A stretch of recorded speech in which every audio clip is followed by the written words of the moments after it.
ध्यानाभ्यास के लिए कृपया अपने नेत्रों को बंद कर लीजिए। सुख हमारा स्वरूप है, इसलिए सुख को बाहर से प्राप्त नहीं करना है। हमारा सुख बाहर नहीं है, हमारे में ही है, इसलिए सुख अपने से ही पाना है। जो बाहर से सुख पाने का प्रयत्न करते हैं, वही हमारे दुख का कारण है। सुख हेतु प्रयत्न करते सुख जाता दूर है। जो बाहर से सुख पाने का हम प्रयत्न करते हैं, उसी से सुख दूर जाता है और दुख की प्राप्ति होती है।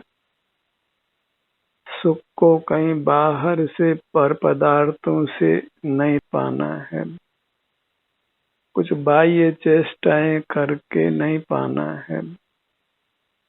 केवल अपने से युक्त रहने से ही हमें सुख की प्राप्ति होती है।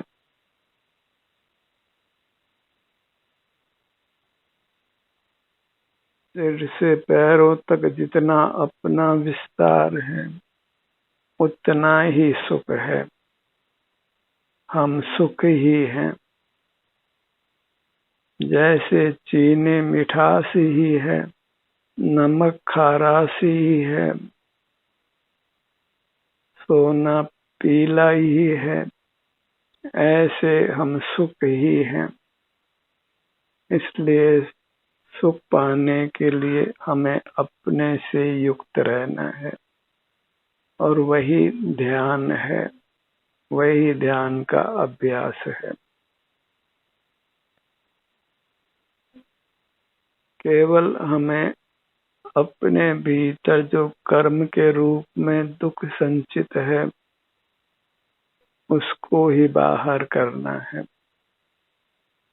और जब हम अपने से युक्त रहते हैं, तो वह संचित कर्म बाहर होता है, दुख ही बाहर होता है।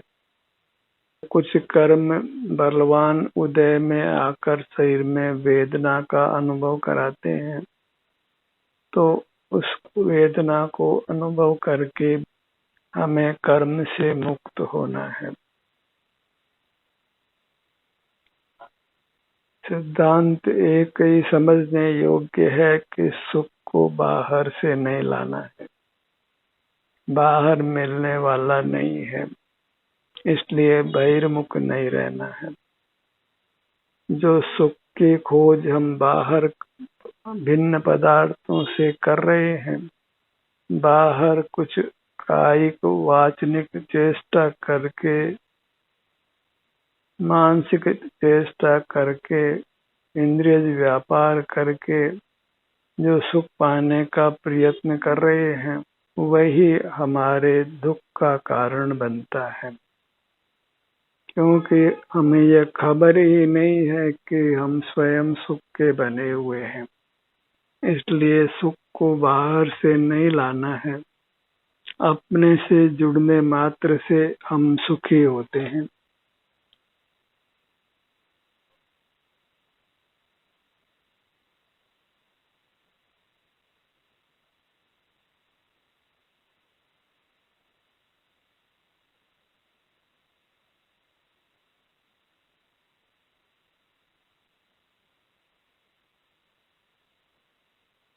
और अपने से जुड़ने के लिए कोई श्रम करने की आवश्यकता भी नहीं है। बस अपना मुख अपनी ओर करना है, और बाहर देखना बंद करते हैं, तभी हम अपना मुख अपनी ओर कर पाते हैं। क्योंकि द्विमुखी हम नहीं हो सकते हैं कि बाहर से भी युक्त रहें और अपने से भी युक्त रहें, क्योंकि ये दोनों विरोधी कार्य हैं। और अनादि से हम बाहर से युक्त रहते आए हैं, इसलिए हमने बहुत कर्मों को संचित कर रखा है। इसलिए अपने समीप आने पर भी सिर से पांव तक अपना ध्यान लाने पर भी हमको हमारा सुख अनुभव में नहीं आता, अपितु शरीर के किन्हीं भागों में वेदना का अनुभव होता है। पर जो भी परिस्थिति हो, सुख बाहर से नहीं मिलना है, अपने से ही मिलना है। मैं सुख स्वरूप हूँ, यही निर्धार करना है। आनंदम ब्रह्मणो रूपम और पराधीन सपने सुख नहीं। पर से सुख नहीं है और सुख हमारा ही स्वरूप है, तो अपने से ही पाना है। हम सुख चाहते हैं और हम सुख के भंडार हैं, फिर किस बात का दुख है। जैसे किसी को धन चाहिए और वह कुबेर हो, धन का स्वामी हो, तो फिर उसको क्या दुख है। ऐसे ही हम सुख के कुबेर हैं, सुख के बने हुए हैं, फिर हमें किस बात का दुख है। बस अपने सुख को भोगना है, और अपने सुख को भोगने के लिए अपना ध्यान अपने सिर से पैरों तक रखना है। और नेत्र इसलिए बंद रखना है कि नेत्रों से ध्यान बाहर जाता है। यद्यपि खुले नेत्रों से भी हम अपने शारीरिक स्वास्थ्य को अनुभव में ले सकते हैं। सिर में दर्द है या नहीं है, पेट में दर्द है या नहीं है, बिना नेत्रों को बंद किए भी हम अनुभव कर सकते हैं। पर सतत अंतर्मुख रहने के लिए, सतत अपना अनुभव करने के लिए फिर नेत्र बंद हो ही जाते हैं। नेत्र उसमें बाधक बनते हैं, और नेत्र ही नहीं, शेष 4 इंद्रियां भी हमें अपना सुख भोगने में बाधक बनती है। हम मन से विचार करते हैं तो मन भी बाधक होता है। मस्तिष्क से हम स्मरण करते हैं पर पदार्थों को, अपने भूतकाल की घटनाओं को, तो वह भी हमारे सुख के अनुभव में बाधक होता है। तो हमें दुख के कारणों को ही समाप्त करना है, सुख बाहर से नहीं लाना है। जैसे स्वर्ण को पीलापन बाहर से नहीं लाना होता है, स्वर्ण में जो कोई मिलावट हो उसको ही दूर करना होता है। हमारे में जो मूर्त के मिलावट है उसको दूर करना है, और इसके लिए जहाँ मूर्त की मिलावट है वहीं अपने ध्यान को लाना है। और फिर वहाँ जो भी सुख की स्थिति है, आराम है, वेदना है, सुख है, जो भी है, उसका अनुभव करके संतुष्ट रहना है, तृप्त रहना है। वह इसलिए कि इसके फल में असीम सुख मिलना है, परमात्मा पद मिलना है, अनंत काल के लिए दुखों से मुक्त हो जाना है। और साधु संत यही करते हैं, नेत्र बंद करके अपने स्वरूप को ही भोगते हैं। भले ही बाहर के लोग ये नहीं जान पाए कि वे नेत्र मूंद कर क्या करते हैं, क्योंकि उनकी अनुभूति हमारे ज्ञान गोचर नहीं होती है। वे जिस परम शांति का अनुभव करते हैं वह हमारे अनुभव में नहीं आती, और हम भी अंतर्दृष्टि करके जो शांति पाते हैं, दूसरा उसको कदापि अनुभव नहीं कर सकता है। इस प्रकार वास्तव में तो हर पदार्थ अपने स्वरूप में गुप्त है, उसमें जो भी हो रहा है वह उसका स्वयं ही अनुभव कर सकता है। मूर्त पदार्थ जो जड़ हैं, उनके स्पर्श, रसगंध, वर्ण और शब्द को भले ही हम जान लें, पर उनकी जड़ता हमारे अनुभव में कदापि नहीं आ सकती। वे जड़ता रूप ही रहते हैं और हम चेतन ही रहते हैं।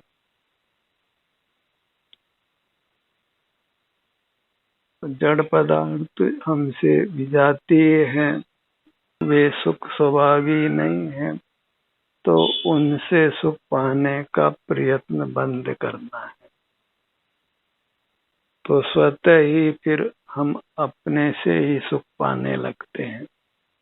बाहर से दृष्टि हटी तो फिर अपनी दृष्टि स्वमेव अपने में होती है।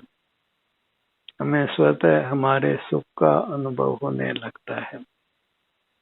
वास्तव में तो फिर दृष्टि का भी कोई काम नहीं है, सहज ही हमारा सुख अनुभव में आता है। जब दुख के कारणों को मिटा दिया गया तो सुख स्वमेव प्रकट हो जाता है, अनुभव में आने लगता है। जैसे किसी भी धातु में उस मिलावट को हटा दिया जाए तो फिर उसका स्वरूप स्वतः ही प्रकट हो जाता है। तो अपने ध्यान को बाहर से हटाकर अपने से जोड़िए, अपने सिर से पांव तक रखिए। यही अंतर्मुख होना है, भीतर आना है। अन्यथा कोई भीतर आने जैसा कुछ मामला नहीं है। कोई अंदर में मुख करना है वो बात भी नहीं है। वास्तव में तो पर से ध्यान हटा लेते हैं तो हमारी मुद्रा का सुख हमारे अनुभव में स्वतः आने लगता है। राग आदि दोष मिट जाते हैं, तनाव मिट जाता है, अस्वास्थ्य भी क्रम से मिट जाता है और फिर हम सतत अपने आनंद को ही भोगते हैं। तो ध्यानाभ्यास में हमारा श्रद्धान काम करता है। वह श्रद्धान यही कि सुख बाहर नहीं है, बाह्य चेष्टाओं से सुख की उपलब्धि नहीं है। चाहे वह इंद्रिय व्यापार रूप हो, मन के व्यापार रूप हो, काय चेष्टा रूप हो, वचन चेष्टा रूप हो, कोई स्मरण आदि करने रूप हो, सर्व बाह्य चेष्टाओं से ही हमें अपने को मुक्त करना है। क्यों? बाह्य चेष्टा का ही दूसरा नाम संसार है और संसार दुख रूप है। तो बाह्य चेष्टा ही हमको दुख देती है और जब बाह्य चेष्टा बंद कर देते हैं तो स्वतः ही हमारा सुख हमारे अनुभव में आने लगता है। तो दुख का कारण एक बाह्य चेष्टा है, तो स्वतः ही फिर अंतरंग चेष्टा होती है। हमारा स्वरूप जो सुख है वह हमारे अनुभव में आने लगता है। जो मुख्य समाधान है वह यही है कि हम यह निर्धार करें कि हम सुख स्वभावी हैं, हम मोक्ष स्वरूप हैं, शिव स्वरूप हो हम, आनंद स्वरूप हो हम, सिर से पांव तक हम मोक्ष स्वरूप ही हैं, सुख स्वरूप ही है। और यह निर्धार कर लेते हैं तो हमें अपने आनंद का भोग स्वयं होने लगता है, क्योंकि दृष्टि फिर बाहर से हट जाती है। सुख चाहिए और सुख अपनी सीमा में ही है तो हम अपनी सीमा से ही सुख भोगने लगते हैं। जहाँ जिस चीज का श्रद्धान होता है और वह चीज वहाँ होती है तो हम वहाँ से वह वस्तु पा ही लेते हैं। जो बाहर की व्यवस्था है वही भीतर की भी व्यवस्था है।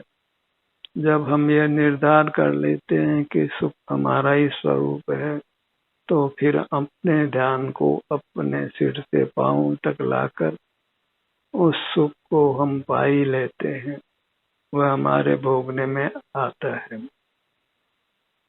अपने ध्यान को अपने मुखमंडल पर लाइए।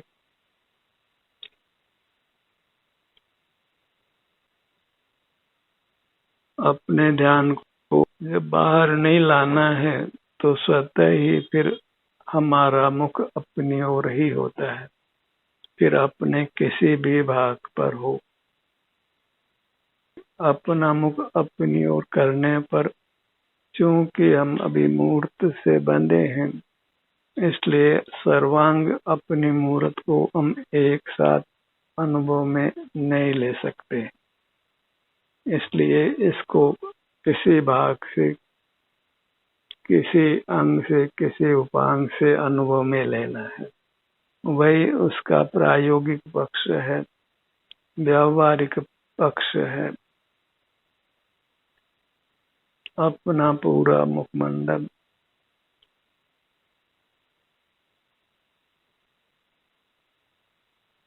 इससे ही बद्ध मूर्त कण पृथक होकर हमारा सुख प्रकट होने लगता है, हमारे अनुभव में आने लगता है।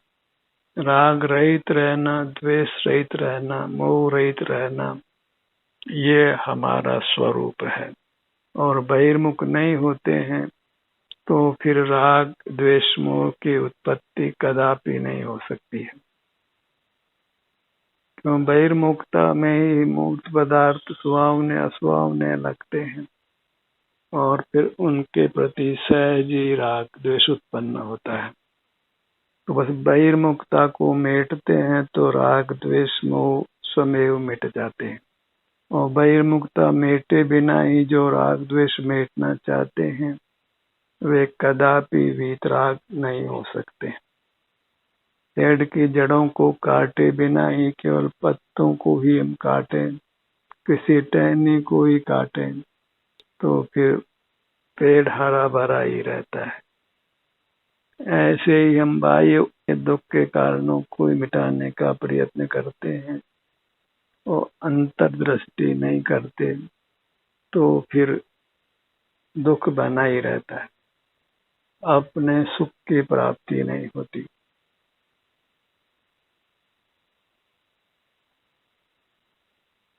मुखमंडल के सिर का भाग बाहर में भी कोई बड़ी वस्तु हो, भोजन सामग्री हो, उसको हम थोड़ा थोड़ा करके ही ग्रहण कर पाते हैं। अपनी मूर्त भी विशाल है तो अभी हम उसको थोड़ा थोड़ा ही ग्रहण कर पाते हैं। एक भाग को ग्रहण करते हैं तो दूसरा भाग स्वमेव छूट जाता है।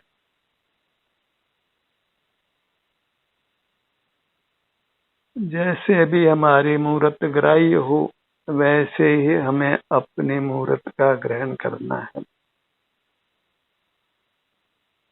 ललाट का भाग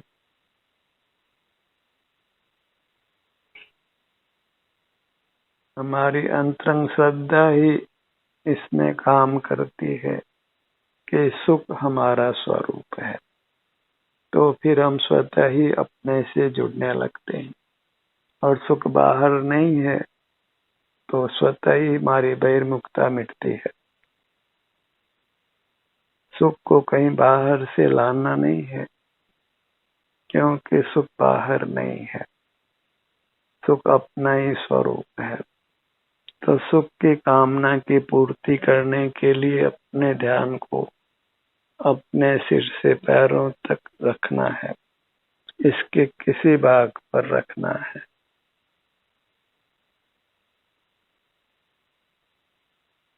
अपने ध्यान को अपने नेत्रों पर लाइए।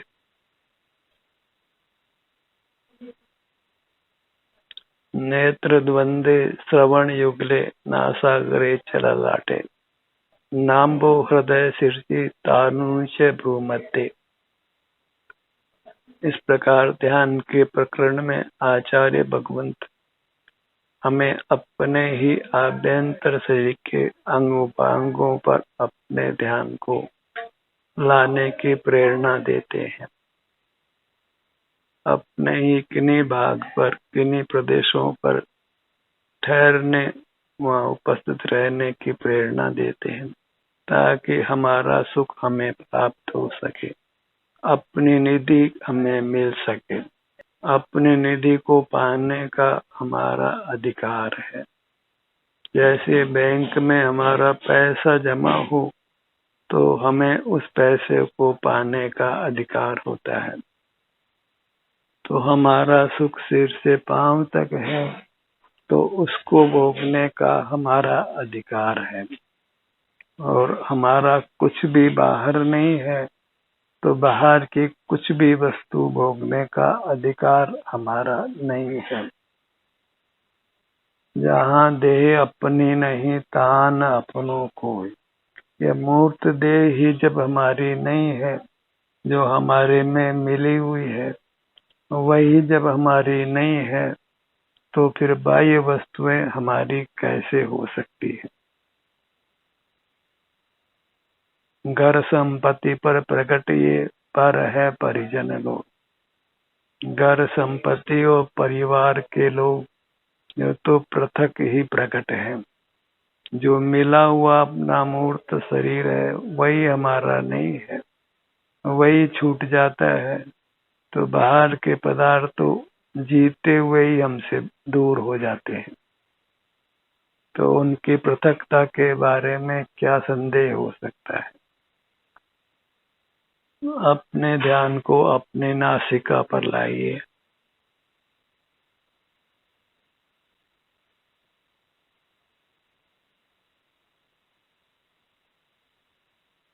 नासाग्र दृष्टि, आभ्यंतर दृष्टि, आत्म दृष्टि, अपने सुख को भोगने के लिए, अपने आप को ही पाने के लिए। बाहर में जो सुख की खोज कर रहे थे, उसको समाप्त करने के लिए। जो बाहर में सुख पाने का हम प्रयत्न करते हैं, बस उस प्रयत्न को ही समाप्त करना है। जो हम बहिर्मुख रहकर सुख पाने का प्रयत्न करते हैं, तो फिर बहिर्मुखता को ही समाप्त करना है। जो दुख का मूल कारण है, वहां तक पहुंचकर उस कारण को मिटाना है। तो दुख का जो मूल कारण है, वह बाहर से सुख पाने का प्रयत्न है, तो बहिर्मुखता को ही मिटाना है। मूल से ही दुख के कारण को समाप्त करिए, तो उत्तर कारण तो स्वयं समाप्त हो जाएंगे।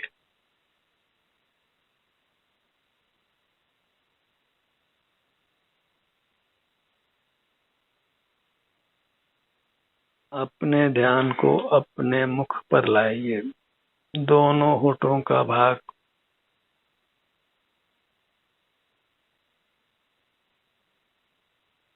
इसी प्रकार हम अपने में उपस्थित होते हैं, अपने निकट आते हैं, और वही वास्तविक उपवास है। फिर बाहर के सर्व पदार्थों की रुचि श्रद्धा सुमेव खत्म हो जाती है। फिर वह भले ही भोजन हो, पानी हो, आवास हो, वस्त्र हो, वाहन हो, परिजन हो, सब के प्रति सुख बुद्धि समाप्त हो जाती है।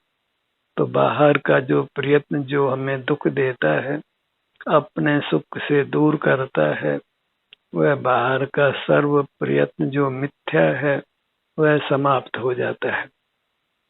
झूठे प्रयत्नों से कुछ भी उपलब्धि नहीं होती है। जो मिथ्या प्रयत्न है, माने वे सुख के प्रयत्न ही नहीं है, तो मिथ्या प्रयत्न करने से होने वाला दुख भी समाप्त हो जाता है। और इसी विधि से जीव संसार अवस्था को मिटाकर परमात्मा होता है, लोक श्रेष्ठ होता है, लोक पूज्य होता है। अपने ध्यान को अपने गर्दन के भाग पर लाइए।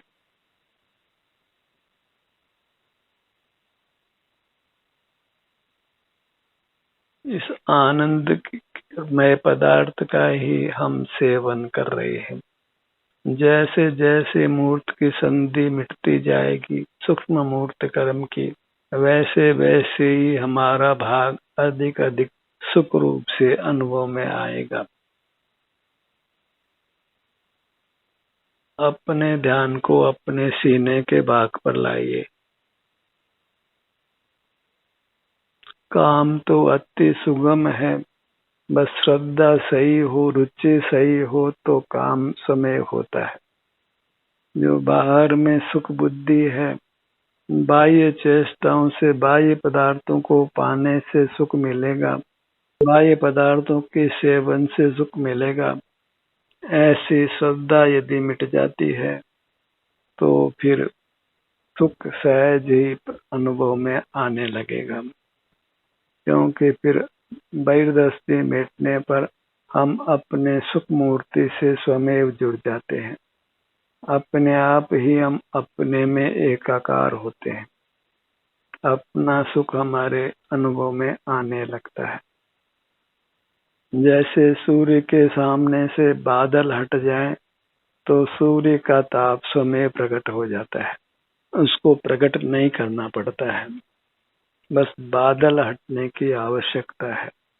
ऐसे जो कर्म रूपी बादल हमारे आड़े आ रहे हैं, सुख को रोक रहे हैं, बस उन कर्म रूपी बादलों को ही हटना है, तो हमारा आनंद रूपी सूर्य हमारे को आनंद देने लगता है, प्रकट हो जाता है। अपने ध्यान को अपने पेट के भाग पर लाइए।